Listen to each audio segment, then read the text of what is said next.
Welcome back. The story well में आपका स्वागत है। आज हम ले हैं एक और नई मजेदार और मिस्टीरियस कहानी।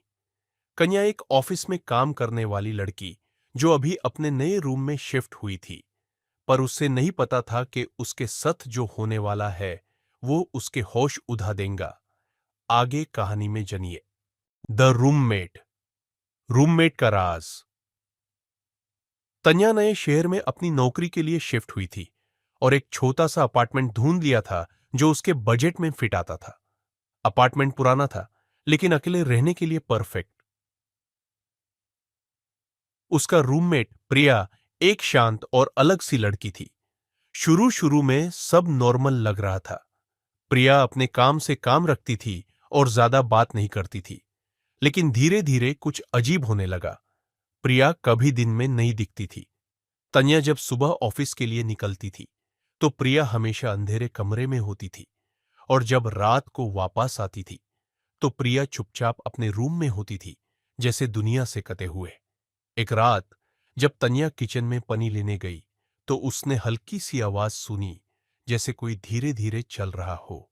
उसने पीछे मुड़कर देखा तो प्रिया अपने कमरे के दरवाजे के पास खड़ी थी, बस घूर रही थी। प्रिया, तुम ठीक हो? तन्या ने पूछा, पर प्रिया ने कोई जवाब नहीं दिया। वो वहां से चले गई, लेकिन तन्या का दिल इतना तेज धड़क रहा था कि यूं पूरी रात नींद नहीं आई। अगले कुछ दिनों में तन्या को और भी अजीब चीजें महसूस होने लगी। रात के वक्त उसके कपड़े अलमारी के अंदर बिखरे मिलते, जैसे कोई उन्हें उठा के फेंक रहा हो। कभी किचन में यूटेंसिल्स अपनी जगह से हिल जाते और तान्या को अपनी चीजें ऐसे मिलती जैसे किसी ने उनका इस्तेमाल किया हो। पर प्रिया कभी अपनी गलती नहीं मानती थी। हर बार जब तन्या कुछ पूछती, प्रिया कहते, ये तुम्हारा वहम है तन्या, तुम्हें इतना सोचना नहीं चाहिए। एक रात जब तन्या अपने कमरे में थी, उसने देखा प्रिया उसके बिस्तर के बिल्कुल पास खड़ी थी, बिल्कुल चुप, ब्लैंक चेहरा, बिना कोई एक्सप्रेशन के। उस रात तन्या का दिल अटक गया था। उसने हिचकिचाते हुए प्रिया से पूछा, तुम क्या कर रही हो यहां? प्रिया ने कुछ नहीं कहा, बस धीरे से मुस्कान दी और अंदर चली गई। तन्या ने सोचा शायद ये कोई सपना था, पर वो तस्वीर उसके जहन में छुपी रही। अगले दिन तन्या ने अपनी लैंडलॉर्ड से बात करने का फैसला किया। जब उसने अपने रूम के बारे में लैंडलॉर्ड से पूछा तो जो उसने सुना, उसने उसके पैरों के नीचे की जमीन खींच ली थी। लैंडलॉर्ड ने कहा, प्रिया?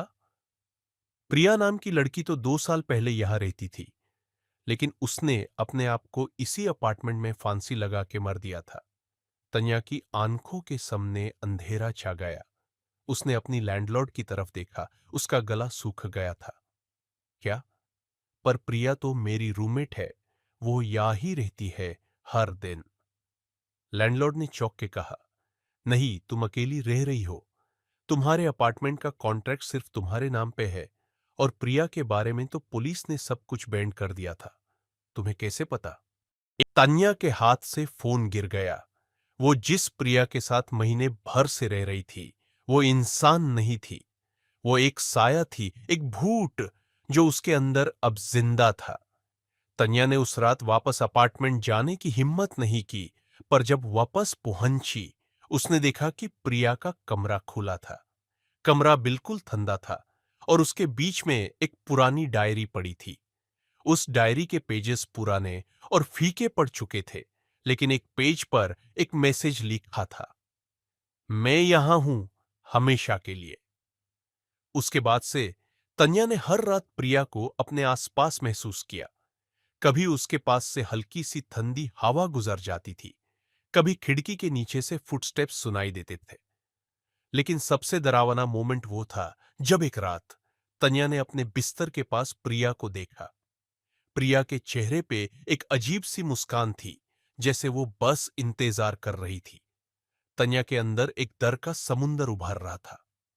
क्या प्रिया कभी वापस नहीं जाएगी, या फिर वो प्रिया के साथ हमेशा के लिए उस अपार्टमेंट में कैद हो जाएगी? कहानी अच्छी लगी हो तो लाइक, शेयर एंड सब्सक्राइब जरूर करना, और कमेंट में बताना आपको कैसी कहानियां पसंद है। Bye bye.